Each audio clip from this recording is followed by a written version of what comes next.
అంటే పాపాలను మోసుకెళ్ళి అక్కడ ప్రక్షాళన చేసి వస్తారు. ఇంకొకటి కూడా ఉంది మీకు, ఉత్తర కాశీ తెలుసా? కాశీ విశ్వనాథుడు ఉన్నాడు కదా, అది ఎంత ప్రతీతో శబరిమల కూడా అంత ప్రతీతి. అక్కడ నిత్యం చితాగ్ని వెలుగుతూ ఉంటుంది, అంటే ఏదో ఒక శవాన్ని కాలుతూ ఉంటుంది. అదే విధంగా అయ్యప్పలో కూడా ఈ యొక్క కొబ్బరికాయలు వేసేటువంటి అగ్ని ఉంటుంది, అది ఎప్పుడు వెలుగుతూ ఉంటుంది. అక్కడ భస్మదారుడు, ఇక్కడ భస్మదారుడు, అక్కడ జ్ఞానస్వరూపుడు, ఇక్కడ జ్ఞానస్వరూపుడు. అందుకని మనం దక్షిణ కాశీ అంటే శబరిమల అంటారు. అలాంటి ప్రాంగణానికి మనం పోతున్నప్పుడు మనం ఈ యొక్క విడుముడి, ఈ యొక్క పద్ధతి ఇవన్నీ తెలుసుకొని గురుస్వామి ఆధ్వర్యంలో పోవాలి. అది కూడా ముఖ్యం. గురుస్వామి లేనిది గుట్ట లెక్కలేమయ్యా అని పాటలు పాడతారు కదా.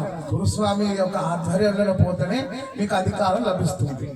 ఈ విధంగా మనం ఏదో ఒక కొంచెం జ్ఞానం కొంచెంగా తెలుసుకోవాలి. ఎక్కడ పూజ చేసినా సరే చెప్పేటందుకు ప్రయత్నం చేస్తా, కానీ మన వాళ్ళు పాటలు అంటారు. పాటలు కూడా ముఖ్యమే, స్వామివారు సంక్షిప్త ప్రియుడు కూడా. కాకపోతే మొత్తం పాటలు అంటే కుదరదు, అంతో ఇంతో జ్ఞానం కూడా మనం తెలుసుకుంటూ ఉండాలి. కలియుగంలో నామస్మరణానికి మించినటువంటి గొప్పది లేదట. అయితే సత్యయుగం తెలుసు కదండి, దేవతలు రాక్షసులు పుట్టినటువంటి టైంలో తపస్సు చేస్తే గానీ దేవుడు అనుగ్రహించేటోడు కాదట. తర్వాతకి త్రేతాయుగంలో యజ్ఞాలు చేస్తే గానీ దేవుడు అనుగ్రహించేటోడు కాదట.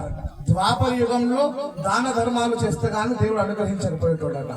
కానీ కలియుగం వచ్చేసరికి 60-70 ఏళ్ళు రాగానే పుట్టుకుని అంటున్నాం మనం, మన యొక్క బాడీ, మన యొక్క వ్యవహారం కాబట్టి. అందుకని కలియుగంలో నామస్మరణానికి మించినటువంటి అనుగ్రహం లేదంటారు. అందుకనే ఒక 2 నిమిషాలు నామస్మరణ చేసేసి మనము మిగిలిన మళ్ళీ పాటలు అందుకుందాం. స్వామి అందుకోవాలి. నారాయణ నారాయణ అనుకోరాదా, నారాయణ నారాయణ అనుకోరాదా, నారాయణ నారాయణ అనుకోరాదా, నారాయణ నారాయణ అనుకోరాదా. నోటికే ఛేదా, నోటికే ఛేదా, ఓపికే లేదా, ఓపికే లేదా, ఓపికే లేదా, ఓపికే లేదా.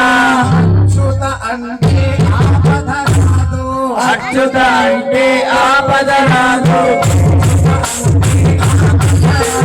అచ్యుత అంటే ఆపద రాదు.